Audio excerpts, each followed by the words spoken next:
विकास दिव्य कीर्ति sir.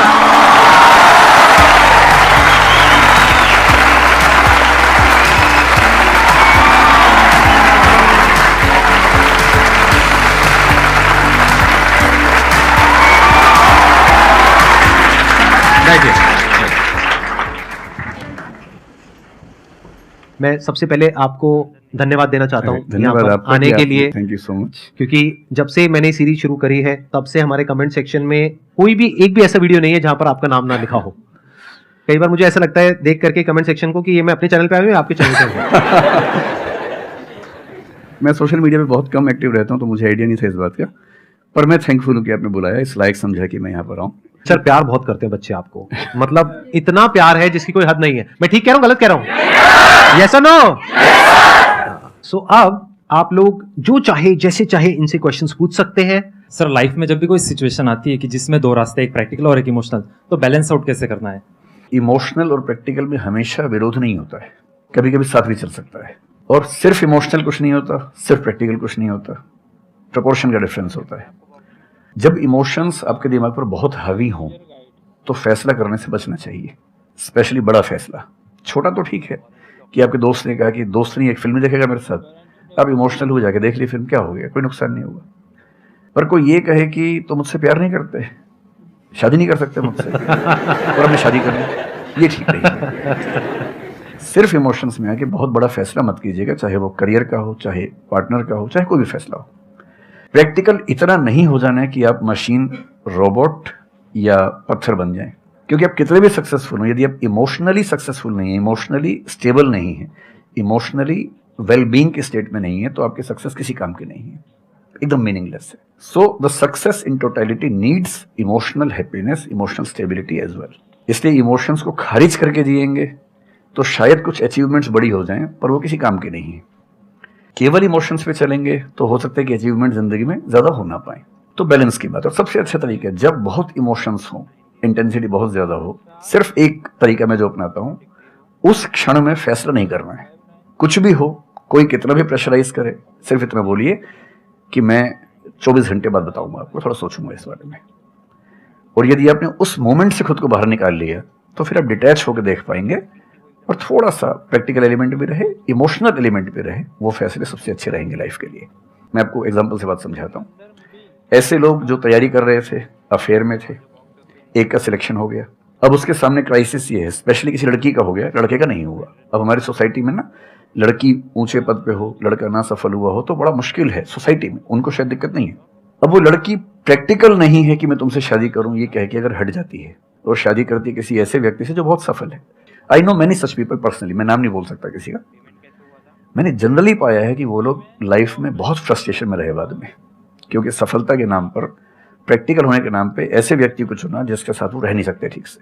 और मैं ऐसे कई लोगों को जानता हूं जो IAS बने, IPS बने, जिनको करोड़ों रुपए के दहेज के ऑफर्स आए, साफ ठुकरा के कहा कि मैं जिंदगी एक ही व्यक्ति के साथ गुजार सकता हूं जो मेरे साथ है, और हैं बहुत खुश हैं।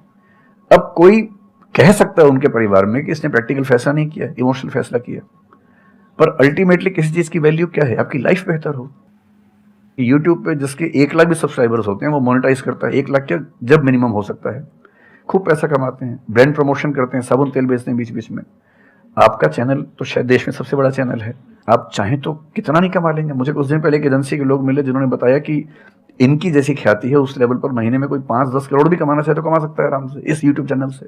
तो मैंने पूछा कि वो कौन सी चीज है जो आपको इतना मजबूत बनाती है कि आप नहीं इस रास्ते पर जाते। मैं वो जानने में इंटरेस्टेड हूँ। तो 10 मिनट की बात के बाद मैं समझ में आ गया, क्योंकि अल्टीमेटली अगर मैं अपनी वैल्यू के खिलाफ चला गया तो खुश कैसे हो जाऊंगा? पैसा मुझे कैसे खुशी देगा जब मैं ही नहीं रहा, तो खुशी किस बात की? इसलिए इतना प्रैक्टिकल मत होना कि अपनी माँ के, पिता के, भाई बहन, दोस्त, जो प्रेमी प्रेमिका है उनके इमोशंस के साथ खेलने लगो।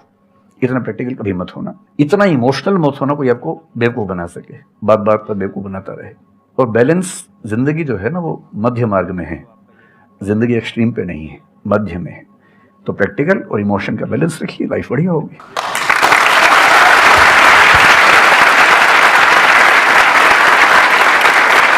आपने सर इतने अच्छे से एक्सप्लेन किया, मेरे पास में कुछ है ही नहीं बोलने के लिए। यूजुअली मेरे पास में कुछ होता है ऐड करने के लिए, लेकिन आपने पूरा ही उसका ऐसा निचोड़ निकाल दिया। आपने YouTube पे इतना बोला कि सच में नहीं बचाऊंगा आपके पास। 6-7 साल पहले की बात है। मेरी एक स्टूडेंट थी जो सुसाइडल टेंडेंसी की शिकार थी उस समय। उसके घर में कुछ ऐसी ट्रेजेडी, उसकी मदर की डेथ हुई थी, और एक ऐसी ट्रेजेडी जो बहुत ही रेयर किस्म की ट्रेजेडी है, जो शेयर करना ठीक नहीं है यहाँ। तो वो मेरे पास आई और मुझे लगा कि आज मैं पहली बार किसी ऐसे व्यक्ति से बात करूं जो डिप्रेशन में है और सुसाइड कर सकता है अगले 1-2 दिन के अंदर अंदर। अब मैं परेशान था कि मैं कैसे मैनेज करूं, और मुझे मोटिवेशन की ऐसी जानकारी उस समय तो बिल्कुल नहीं थी, बाद में थोड़ा बहुत पढ़ा। तो मैंने उससे कहा कि अच्छा तुम घर जाओ, मैं कुछ देखता हूँ। फिर मैं घर गया, नेट पे सर्च करना शुरू किया।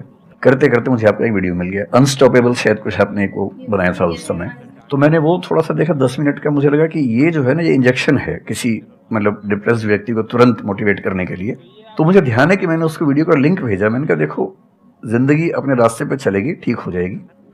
जब जब मूड ऐसा हो, बहुत डिप्रेसिंग हो, सुसाइडल मन करे, उस समय वीडियो देखना ध्यान से, और कम से कम उस बुरे फेज से बाहर निकल जाओगी। और फिर मैंने वो वीडियो अपने फैमिली में भी 2-3 बच्चों को भेजा, जो बच्चे उस क्राइसिस में होते थे। तो मैं बहुत थैंकफुल हूँ उन सब बच्चों की जान बचाने में क्या बात आपकी बड़ी भूमिका है। Thank you so much sir, it means a lot to me. ये तो आपने बहुत बड़ी बात कह दी सर, मेरे लिए बहुत बड़ी बात है ये। नहीं, कई बच्चों की जान बचाई होगी आपने जरूर। जो वो एक मोमेंट होता है, उस मोमेंट में कोई बचा ले तो लोग बच जाते हैं, वो मोमेंट क्रॉस हो जाए तो फिर चीजें बिगड़ जाती हैं। हेलो सर, नमस्ते। नमस्ते सर, बोथ ऑफ यू, मैं हमेशा से आप दोनों की बहुत फैन रही हूँ। मुझे बस ऐसा लग रहा है कि मैं सपना देख रही हूँ, मेरे लिए रियलिटी नहीं है। मुझे बस आपसे ये जानना, मैं हर मतलब एवरीडे 8 से 10 आवर में पढ़ाई करती हूँ, बट मुझे कभी कभी बहुत डिमोटिवेशन आ जाता है कि होगा नहीं होगा, क्या होगा पता नहीं। देखिए, डिमोटिवेशन अगर आपको दिन भर में 1 घंटे आता है। नहीं सर, ऑलमोस्ट टाइम पढ़ाई करने के बाद 2-3-4 दिन के बाद ही होता है, कंटिन्यूअसली नहीं होता। अगर महीने में 4-5 बार आता है और 1-1 दिन के लिए आता है, तो इसका मतलब आप एकदम ठीक हैं। अगर कोई व्यक्ति आपको ये कहे कि मुझे डिमोटिवेशन कभी नहीं होता, तो उसको इलाज की जरूरत है। आपको जरूरत नहीं है, क्योंकि जब आप अपने से बेहतर व्यक्ति को देखेंगे, आपको थोड़ा सा इंफीरियरिटी कॉम्प्लेक्स आएगा, डिमोटिवेशन आएगा। जब आप अपने से कमजोर को देखेंगे, आपको सुपीरियरिटी कॉम्प्लेक्स आएगा, थोड़ा सा मोटिवेशन ज्यादा हो जाएगा।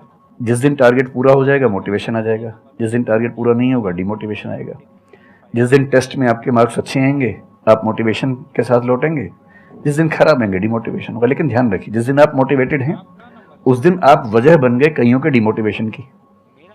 लगातार मोटिवेटेड होना एक मेंटल इलनेस की निशानी है, और लगातार डीमोटिवेटेड होना डिप्रेशन की निशानी है। इन दोनों से बचना है।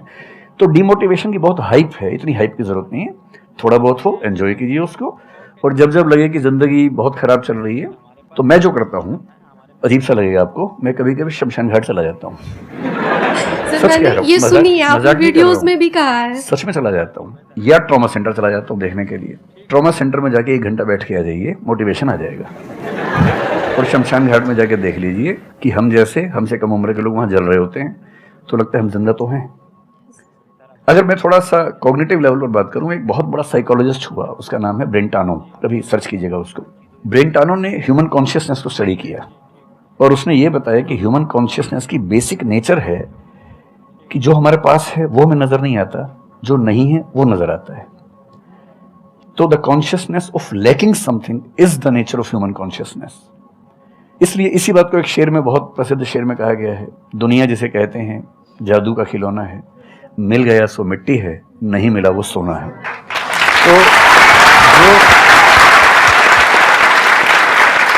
तो जो आपको नहीं मिलेगा ना, हमेशा बड़ा होकर दिखेगा, जो मिलेगा छोटा हो जाएगा।